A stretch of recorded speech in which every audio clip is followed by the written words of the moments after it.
Certains voient dans Matthieu 5, 23, 24 un principe qui pourrait s'appliquer à la communion. C'est pourquoi, si tu présentes ton offrande à l'autel et que là tu te souviennes que ton frère a quelque chose contre toi, laisse là ton offrande devant l'autel. Va d'abord te réconcilier avec eux, puis viens présenter ton offrande. Nous prenons la communion en souvenir du Christ. Luc 22, 19. De quoi nous souvenons-nous? De sa mort et de son sang versé qui a payé la pénalité pour nos péchés. Se souvenir du sacrifice du Christ consiste en partie à s'assurer que nos péchés sont traités de manière biblique, en nous rappelant ce qu'il a fait pour nous. Il n'y a pas de commandement biblique. Ne prenez pas la communion dans ces situations.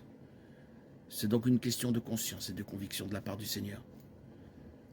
Demandons à Dieu de nous donner la sagesse. Jacques 1, 5. Examinons-nous. 1 Corinthiens 11, 28. Demandons au Seigneur de nous révéler s'il y a en nous une mauvaise voie. Psaume 139, 24. Confessons nos péchés à Dieu. 1 Jean 1, 9.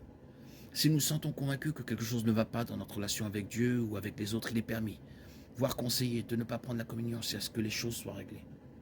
Il est également important de ne pas considérer la perfection comme une condition pour prendre la communion. Si la perfection était la norme, personne ne pourrait jamais prendre la communion.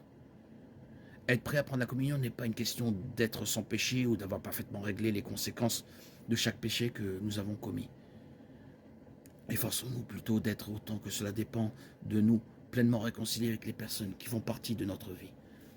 Romains 12, 18. Si possible, autant que cela dépend de vous, vivez en paix avec tous.